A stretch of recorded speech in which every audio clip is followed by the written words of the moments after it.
so when you're stitching on your belt loop, you can't saddle stitch because the thread will get caught over the top. So you're still gonna back stitch towards the edge. So you're gonna go in and come back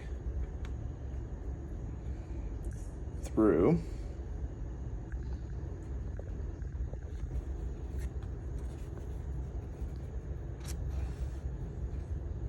Okay.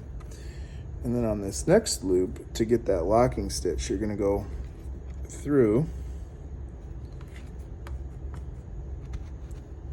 and you're not gonna pull the thread all the way, and then you'll come back through that second hole you stitched, back through your loop.